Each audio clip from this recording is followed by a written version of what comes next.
What's up, historians? I'm Smith McNeill, and this is Echoes of Freedom.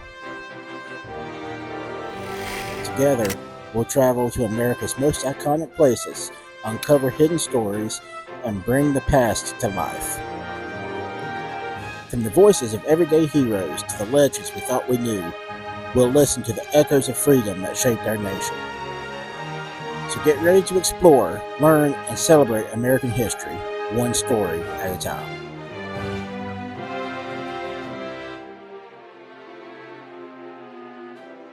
Historians, we're standing on the site of a piece of colonial North Carolina history today. This is going back to the 1700s. I'm going to walk around this way just so you can get a glimpse of what's behind me. But this right here behind me is Fort Dobbs, and we're going to see what happens here at the fort throughout the the mid to late 1700s. We're at the edge of the North Carolina wilderness where colonial settlers built a fort not just for defense but for survival. This is Fort Dobbs, the only French and Indian War era fort ever constructed here in North Carolina. And you can see it here behind me. It's 3 floors. There's 3 floors in it. It's the only fort here for the French and Indian War here in North Carolina, right here in just outside of present-day Statesville. So let's set the stage. It's the 1750s, the British colonies were expanding westward, and tensions between European powers are boiling over into North America. The French and Indian War, which began in 1754, pitted Great Britain against France, each side supported by various Native Americans. Here in North Carolina, the frontier was rapidly growing and dangerously exposed. The settlers in the Piedmont region, especially around what is now Iredell County, were vulnerable to attacks by Native American groups allied with the French. In response, colonial authorities called for a defensive structure to protect the region. Now let's keep in mind, this is all before the Revolutionary War ever breaks out. That's when Governor Arthur Dobbs, a British-born colonial administrator, ordered the construction of a fort to protect the settlers and establish a military presence. So in 1756, Fort Dobbs here was born. It wasn't just a military outpost, it became the center of security, logistics, and communication for the entire western frontier of North Carolina. Let's step this way so we can get more of the fort in the background.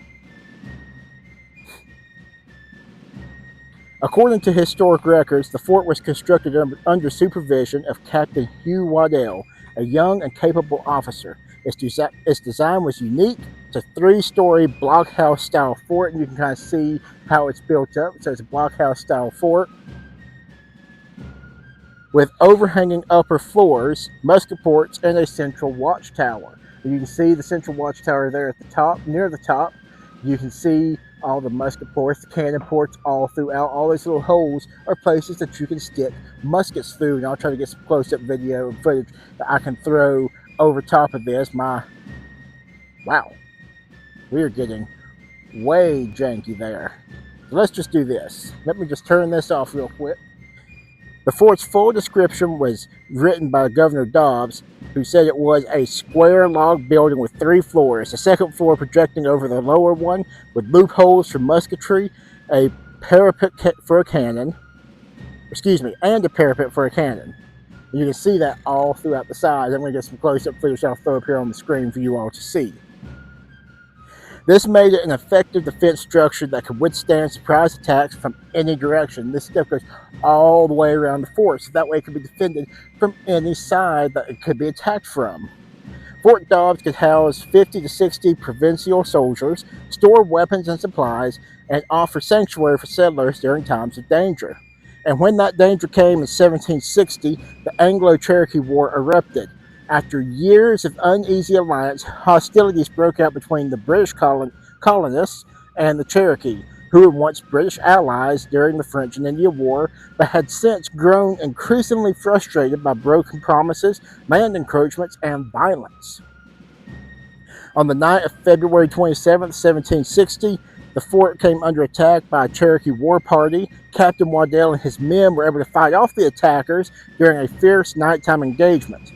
In a report to Governor Dobbs, Waddell wrote, "About an hour before day, I was alarmed by the cry of Indians. We gave them the fire of 20 muskets at once, which I believe did execution. While Waddell reported no deaths among his men, several were wounded. He estimated that the Cherokees suffered casualties and withdrew into the night. The fort had done exactly what it was built to do. It protected settlers, repelled an attack, and preserved the fragile hold to the colony on the western frontier. Preserved the fragile hold the colony had on the western frontier. But after the French and Indian War ended in 1763, the need for military presence at Fort Dobbs declined. The fort was likely dismantled or left to decay shortly after for almost 200 years. And its exact location and design remained a mystery, a ghost of colonial history lost to time. So you ask, how is Fort Dobbs still standing if it was dismantled or left to decay? All right, we're doing a take two now. Apologize for the cut. My phone got overheated because it's a little hot out here today. But as I was saying, all that's going to change in the 1990s when archaeologists uncovered the original footprint of the fort, confirming its size, the layout, the role it played. And thanks to the work of historians, archaeologists, and community leaders, a faithful reconstruction was completed in 2019. So this is a reconstruction of what that fort looked like, and it is exactly the way it would have looked in the 1750s. Today, this reconstructed Fort Dobbs stands on the original site, the three-story log structure built with historical accuracy using period tools and techniques. It serves not just as a monument, but as a living history site, with reenactments, tours, and programs that teach what life was like on the colonial frontier. Obviously today, it's hot, there's not a lot of people out, there's not a lot of activity going on. They got stuff here, all the time. Matter of fact, as I got here, there was a tour going inside to tour. The inside, going inside is by tour only. And so I'm maybe hopping over here and jumping in the next tour and just check out the inside. We'll see what happens. But come on out and see Fort Dobbs. It's definitely worth seeing. When you walk through the gates, you're not stepping into a fort. You're stepping into a story of conflict, survival, and the challenges of early American expansion.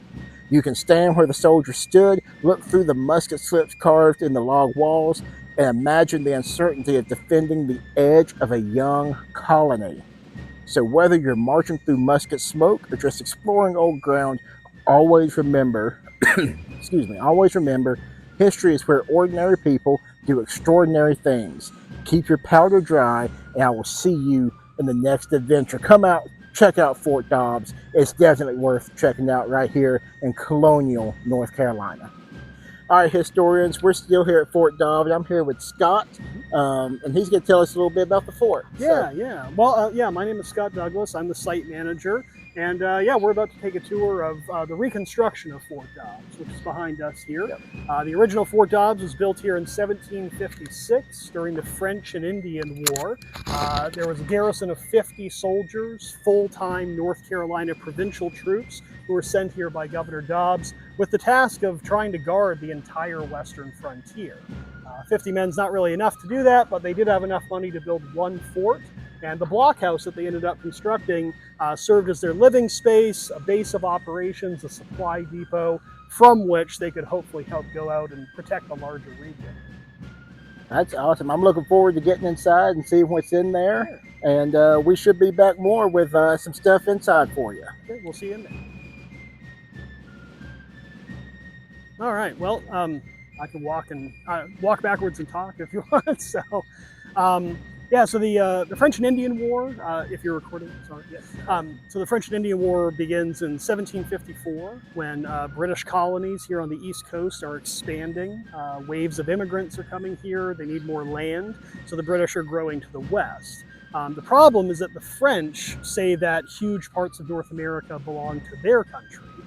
Most French colonists live in Quebec, in modern-day Canada, but they're building forts along the Ohio and Mississippi River Valley all the way down to Louisiana. The French don't have the people to settle that region. What they want to do is control the trade with the hundreds of thousands of native people who already live there. And those native people have something to say over which Europeans come into their land and under what conditions. The war begins when Virginia attempts to take over what is today the entire Ohio area and make it part of Virginia. In May of 1754, Virginia soldiers, led by a hot-headed 22-year-old named George Washington, who's never led men in battle before, but he's looking to make a name for himself, they move into what is now western Pennsylvania. They stumble into French soldiers who are trying to block the Virginians. And even though their kings have not declared war, Washington kills these guys.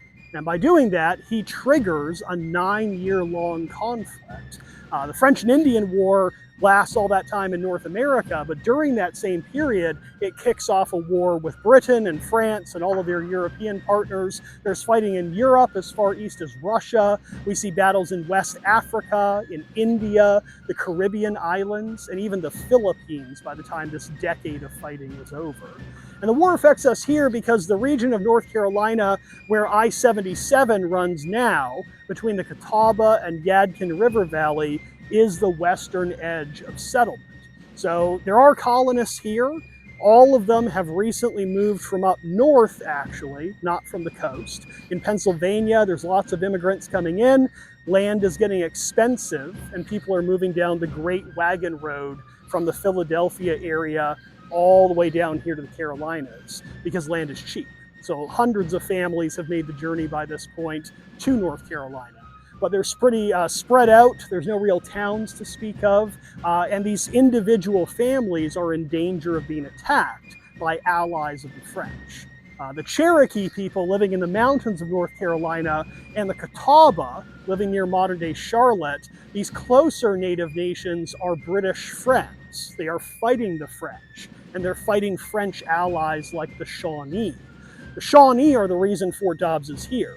As soon as the war begins, they're sending warriors to raid western North Carolina and southwestern Virginia. And if a lot of Shawnee made it into this countryside, they could easily pick off these families one by one. So that's, again, why Governor Dobbs has a force of soldiers sent out here. The building that we're going to enter is a 6-year-old replica of the fort. It stands on the original site that was discovered by archaeologists in the 20th century. To rebuild the fort, we were very lucky that someone wrote a letter in 1756 describing it. And that letter tells us a lot of crucial information. We know the main building is 3 floors high above ground. The shape is what they call an oblong square. It's a big rectangle. And on either end, there's a corner sticking out, allowing for gunfire to leave hundreds of openings in any direction. We know from the description that the building is made out of oak logs, and that the biggest ones, if you look at the corner, are actually 16 inches thick. So these are bulletproof pieces of wood, and they're actually so big, each individual log, it would be difficult to set it on fire, even though it's made out of wood. So it's the only fort out here. It's only 50 men usually, but the building itself is a very strong base that they can use to help defend the countryside. Questions before we go in? Okay. So for your benefit, everything in here is replica. So I asked, you can sit on furniture, you can put on a uniform if you want to, you can touch stuff. The exception is you can't touch any weapons. So, but come on inside. We're going to begin as you go to your right. And on your way in, you can actually look down into the cellar. Archaeologists were able to discover that when the fort was gone, farmers in the 1800s filled in things the soldiers had dug. And by burying things like the cellar, they accidentally preserved those underground shapes in our clay soil. So the cellar would have been a cool area to store salted meat, root vegetables, but then they'd have a large supply room like the space that we're in above ground for, thousands of pounds of flour, extra tools, extra clothing. All of that has to be kept somewhere. And yeah, you can poke around, pick stuff up, ask questions if you haven't.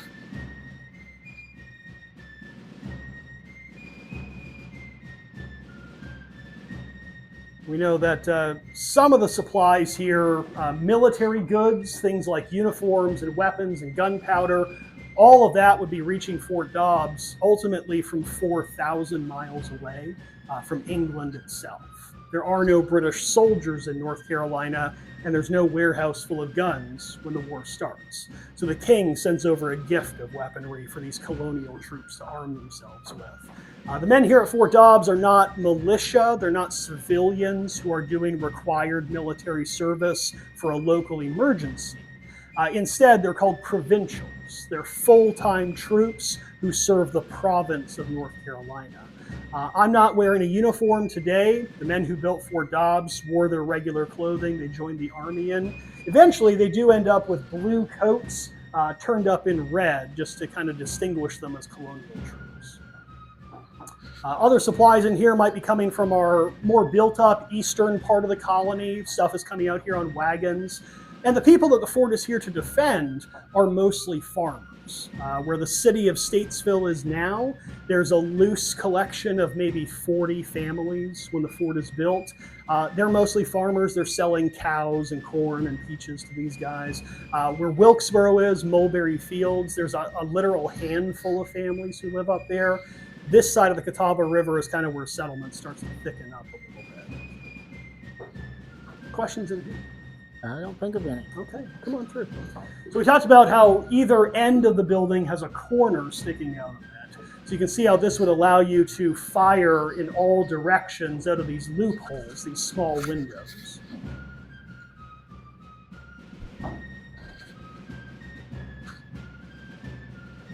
And during the archaeology, we also discovered the buried site of the fort's well.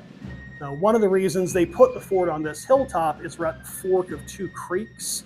There were active springs of fresh water nearby, but if someone is attacking this place, these guys can't leave the building and get that. So they dug what was about a 40-foot deep well right here.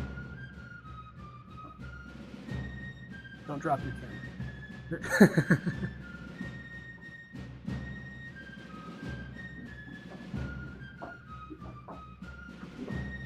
We're going to continue across.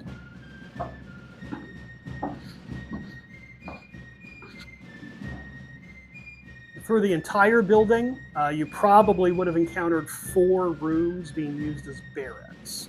So a living space for soldiers. The barrack room we're standing in is actually where 12 men will spend their off-duty time. In this case, we have 6 2-man wide berths in the beds. So you don't get your own bed if you're a private soldier. You have to share with somebody else. You can snuggle when it's cold. You can stay warm that way. They're filled with straw. You're welcome to check them out. Give them a feel if you want.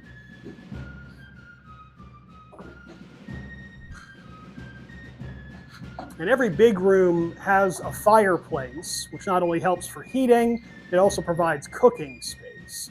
There is no kitchen in Fort Dobbs. The men who live in this barrack room are going to split into 2 groups of 6. And each mess will just put all their food together, and they'll take turns cooking for each other during the day.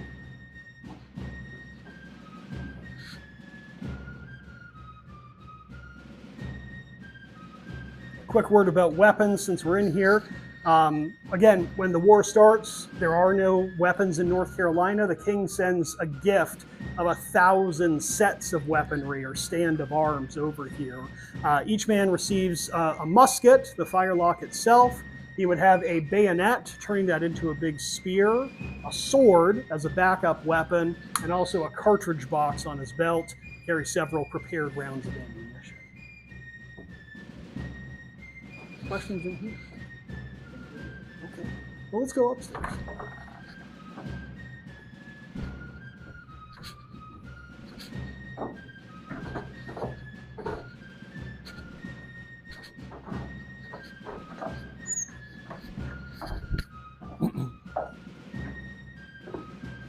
Now, the unit here, the company of soldiers, is going to be commanded by a small number of officers. These guys are not in the British Army either. They're not professionals. They are people that Governor Dobbs knows to be trustworthy. They're from wealthier North Carolina families. That means they have an education. They have been in leadership roles in their civilian lives. They're known in the governor's circles. In 1756, the overall commander here is actually a 22-year-old, an Irish immigrant named Hugh Waddell. He's a captain when he builds Fort Dobbs, He's going to live here with 2 lower ranking officers and 1 surgeon, typically, taking care of everybody's health. The officers are bringing nicer clothing, better furnishings. They've got mostly feathers in their beds, if you want to compare that.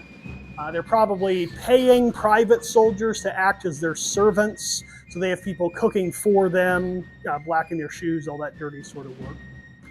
Waddell is actually going to serve for 7 years of this war. He's going to lead North Carolinians in battle way up in Pennsylvania. He's going to fight next to the British Army and next to friends like the Cherokee, and he learns a lot from both.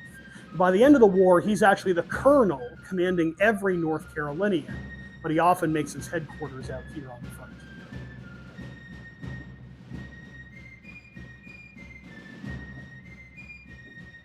Now, we mentioned the militia, those civilian men required by law to perform military service.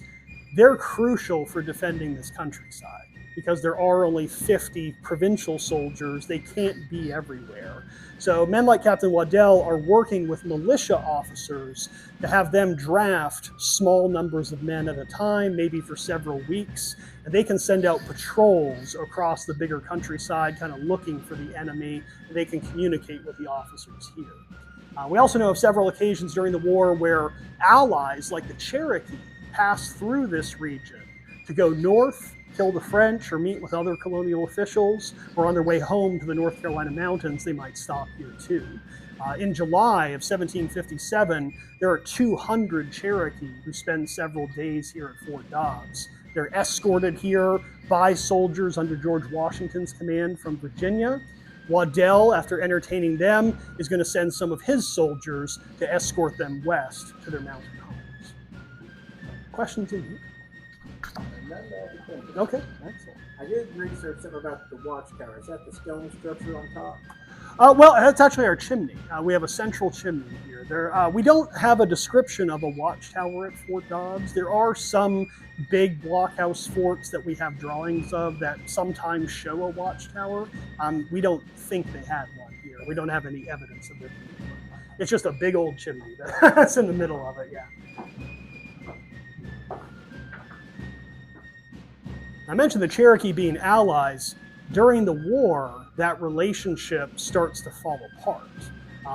You have years of settlers, especially in South Carolina, whose frontier is further west than where we're standing, kind of encroaching onto Cherokee hunting territory outside of their mountain homes. Sometimes that can build a tension between these people of different cultures. In 1758, hundreds of Cherokee make the journey to Pennsylvania to help the British Army.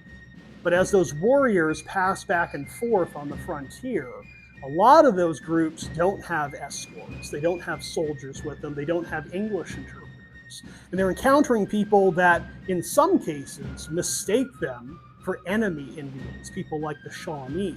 In some cases, we have evidence that they know perfectly well who they are, but you have people that are scared of any American Indian that they encounter. They don't trust them. The result is, in total, about 40 Cherokee men are murdered by British colonists, mostly by Virginians. The families of those dead men never receive justice. They spend several months talking to governors, especially South Carolina's governor, who they do most of their diplomacy through. They don't get anywhere. No one is arrested. Nothing is done to make it right. In 1759, these affected families end up doing what their culture expected at the time, which was to take a life in exchange for the life of their lost loved one. It's great if you can kill the murderer, but it's also acceptable in their culture to kill someone from the murderer's nation or tribe. And that's what happens. We see about 40 colonists lose their lives. But the people that are killed are not guilty Virginians. They are people living in western North Carolina. To the Cherokee, this is fine.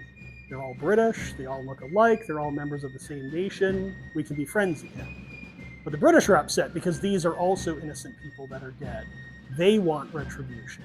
And in the middle of the bigger war, these allies begin to fight against each other. And that's actually when we see fighting in this area. Ironically, it's not the French, it's not the Shawnee, it's the Cherokee who end up attacking out here. If we were here in February of 1760, there would be Cherokee attacks being launched across the frontier of both Carolinas. People as far east as modern-day Winston-Salem, another 50 miles from the mountains, are being killed. And this one little fort with hardly any soldiers can't really do that much good. We know in a letter that survives from Colonel Waddell, he describes how for several days at the end of February 1760, he can see Cherokee through these windows watching the fort. He sends out groups of soldiers to try and attack them. He's being very aggressive in his defense, but he only has so many men. They can't cover that much ground. The Cherokee always get away.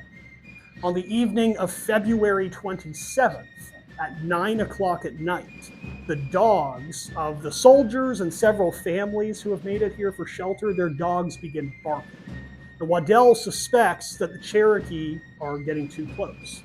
If you look out the window again, if you notice across the hillside how the ridge kind of drops in the distance towards the trees, somewhere in that low ground, in the dark, there's an unknown number of Cherokee, and they're getting too close. Waddell wants to get them away from his fort, so he leads a third of his soldiers, 9 men, out of this building. They go across this field into the night.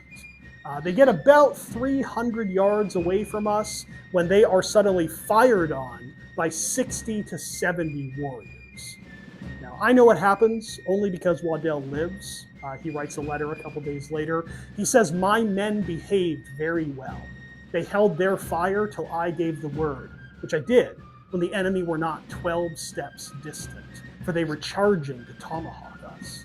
So the Cherokee fire, they rush. The soldiers fire literally into their faces, 12 steps away. Men on both sides are hit. And at the same instant, Waddell realized that even more Cherokee were up here behind him attacking the fort. Now, we don't have the Cherokee's version of what happens that night, but Waddell in his letter to the governor says that this was a scheme on the part of the Indians to draw out part of the garrison. So it was a trap that he fell into. They're probably getting some of the soldiers out to easily kill those guys. And it's only because Waddell was very lucky that he and most of his men make it back up.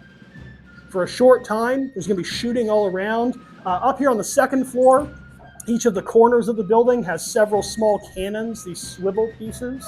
This is not a cannon that you use to knock down another building half a mile away. It is very effective for shooting at a human being who's very close. If you look behind you in the ammunition box, we've actually got examples of some of the shot at a distance, maybe up to 250 yards. You're going to fire a half-pound solid iron cannonball. You're welcome to see the weight of that if you'd like to. If the enemy's closer, you might instead put in 12 musket balls as what's called a grape shot charge, and that'll be like a gigantic shotgun blast, just spraying them everywhere. So you can play with the gun if you want to.